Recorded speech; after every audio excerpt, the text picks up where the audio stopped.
So today we are going to listen to chapter 8 of Vidyaweshwar Samhita, Shivpuran.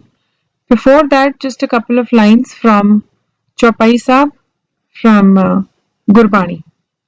घट घट के अंतर की जानत भले बुरे की पीर पहचानत चीटी ते कुंचर स्थूला सब पर कृपा दृष्ट कर फूला.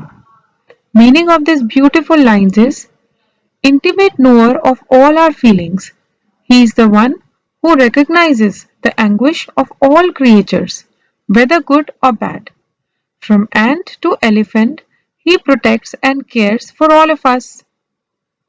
So let's initiate with chapter 8 about Lord Shiva's forgiveness to Brahma. In chapter 7, we heard how Vishnuji was forgiven by Lord Shiva because he spoke truth. However, Brahma was not speaking truth, and he actually made Ketki flower also his companion in his falsehood. Now, in this chapter, we are going to understand and listen how Lord Shiva reacted to his falsehood and what was his fate.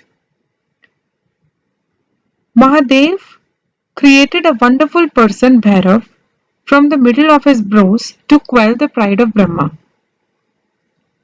This Bhairav knelt before the Lord in the battlefield and said, O Lord, what shall I do? Please give me directions quickly.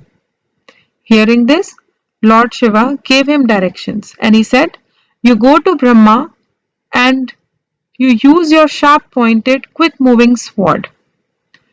Immediately after directives of Lord Shiva, he went to Brahma and he caught hold of his fifth head that was guilty of haughtily uttering a falsehood.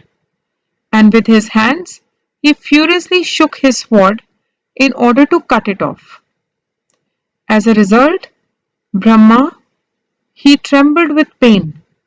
His one of the head out of 5 got cut, his garland got displaced, the upper cloth hanged loose, and the glossy tuft disheveled, and it fell into the feet of Bhairav. Meanwhile, sympathetic Vishnu, who was desirous of saving Brahma, started to shed tears over the lotus-like feet of Lord Shiva, and he said with palms joined in reverence, just like a child, he said, O Lord, it was you who gave 5 heads to Brahma as a special symbol long ago. Hence, please forgive him. It is his first guilt. Please favor him, Lord.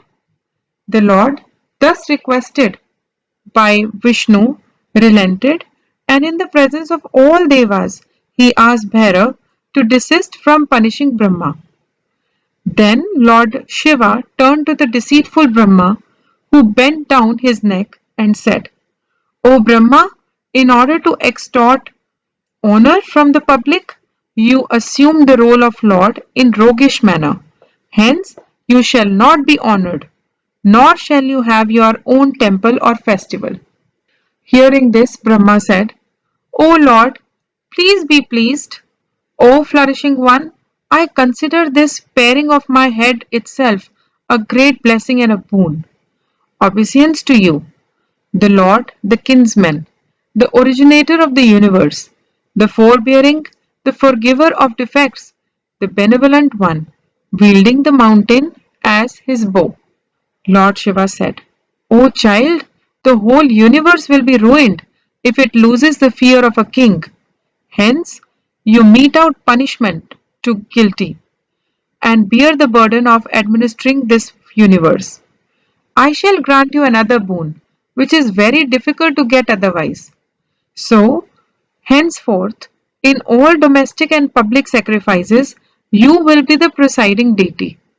Even though a sacrifice is complete with all the ancillary rites and offerings of monetary gifts, it will be fruitless without you. Then Lord Shiva turned to the deceitful Ketki flower, who was guilty of falsehood and perjury, and he said to Ketki flower as follows, O you Ketka flower, you are roguish and deceitful.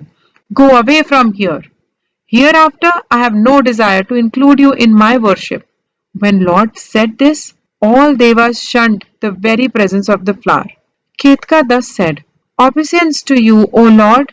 Your bidding will mean that my very birth is fruitless.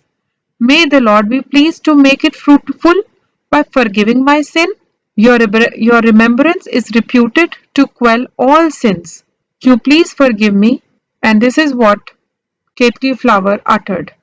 It was really repenting for the falsehood. And thereafter, Lord Shiva said, "I am the Lord and my words must stay true. My attendants and followers shall wear you. Hence, your birth shall be fruitful. Of course, in the canopies over my idol, you can be used for decoration." The Lord thus blessed both flower Ketki as well as Brahma and also Vishnu. He shone in the assembly duly by the Devas. So this is about chapter 8, and next time we will listen to chapter 9 of Vidyaweshwar Samhita, in which we will listen to proclamation of Shiva as Maheshwara. Om Namah Shivaya Shivji Sada Sahai. Om Namah Shivaya Shivji Sada Sahai. So do stay connected with Shivpuran, as this is the only Puran that will grant you salvation in this age of Kali Yuga. It will save you from all miseries and diseases. Do please also connect your friends and families to this beautiful Shivpuran.